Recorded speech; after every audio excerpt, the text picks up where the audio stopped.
Welcome to Soccer As We Like It, the Man United direction. This is our transfer windmill and the United players in Russia edition. Let's get right to it. Well, in reference to United's transfers, finally we have got the Fred deal across the line. Fred is officially a United player. He's been unveiled to the press. He's modelled in his United jersey. He sang his songs. He's had a zigzag dance with Fred the Red, the mascot. So you have two Fred the Reds now. Fred the Red, the player, and Fred the Red, the mascot. Well, I'm wearing my classical 1968 European Cup final shirt that United wore to win the first European Cup in 1968. I got a classic shirt, so yes. Right, let's get right to it. So Fred is now officially a United player. He's done all the medicals. He's done his photo shoot. He's done his video shoot. He's done his sing-along shoot. He's done his United incorporated by the crowd shoot. So he is now officially United player. Milankovic Savic, not going to happen. Sandro is still looking good, but at the same time, Juventus are not saying anything. United are not saying anything. Everything's still under wraps. It's still being quiet. Danny Rose, nothing's been talked about Danny Rose, even though he's a better left back than Ashley Young.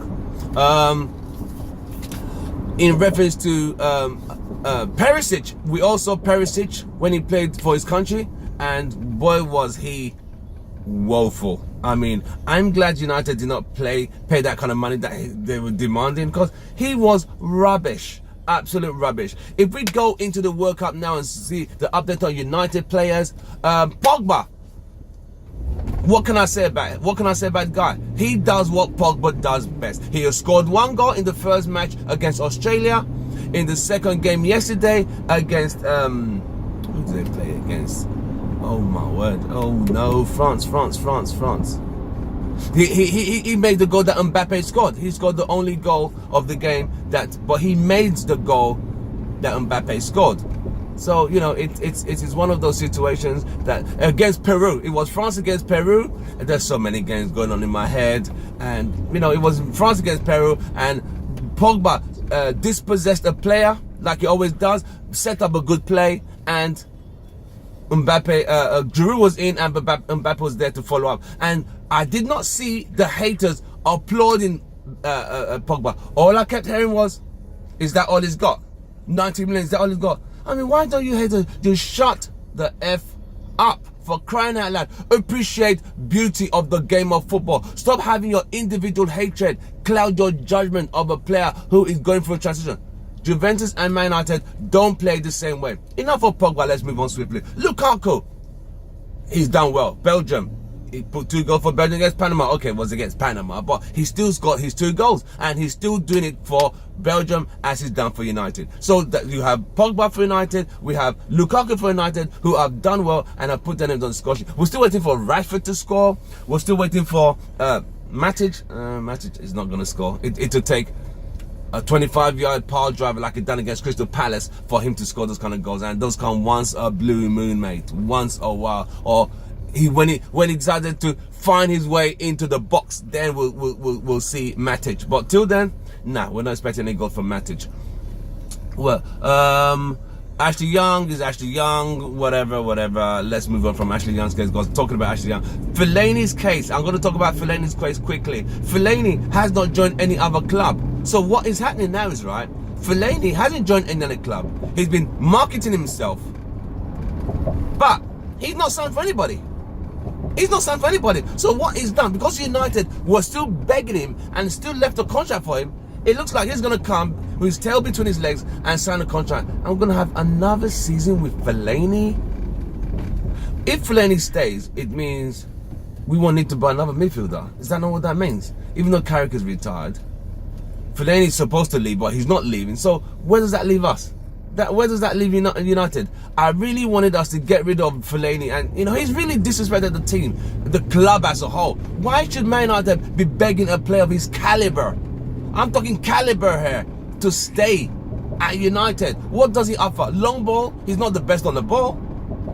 The funny thing with Fellaini, he was a better player at Everton, because he played behind the striker. But what he's playing at United, he does more damage than good. Okay, he scores the odd goals that win games, but compare that to the damage he does or the good he does. The balance is the difference is so obvious. Anyway, let's run through the games. If you notice in the World Cup currently, we have all these big teams playing against the small teams. The small teams play so well, but they lack a finisher. Let's look at Spain. Spain played Iran 1-0. They outplayed Spain, could not get a goal. Costa. Morocco and Portugal. Morocco played all they did. Portugal didn't play well. Portugal won 1-0. CR7. Uruguay and Saudi Arabia. Saudi Arabia they kept the ball. They played some fantastic, beautiful, mesmerizing, scientific football. Lost 1-0. Luis Suarez. It's the same pattern. It's the same pattern. It is sad, but that is the way, because the big teams scored the one goal with the clinical finisher. The game is done. The game's over. But the small teams, they have all the run around, Morocco, Iran, Saudi Arabia, but they don't have a finisher. Just like Peru. Just like Peru. They did everything, outplayed Denmark. Lost the game 1-0.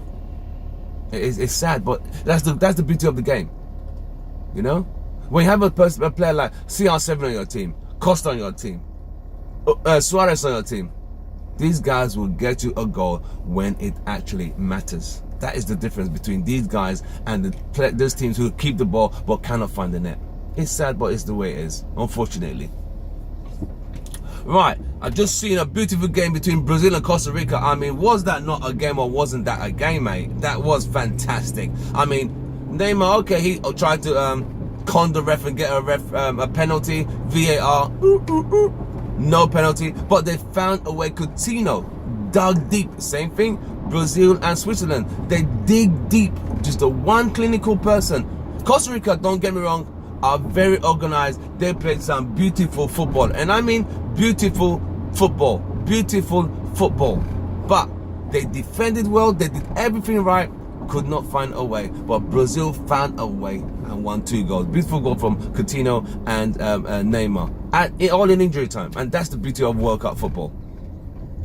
Argentina, obviously, is goodbye and good night. Sad, very sad. These were the favorites. I've always said Argentina going as favorites every World Cup, but this World Cup, this Argentinian team are a bunch of lazy individuals. They just about made it to the World Cup. When I say just about made it, FIFA needs Messi to be there with Ronaldo, to sell tickets, to sell TV ratings. It's business. It's simply business. So a World Cup without Messi, remember, if you guys remember, during the World Cup qualifications, Messi was given a 4-match ban for verbally abusing the referee. FIFA overturned it, because they needed Messi to drag Argentina to the World Cup. The poor guy's under pressure. He can't do it. He can't do it. And look at the result.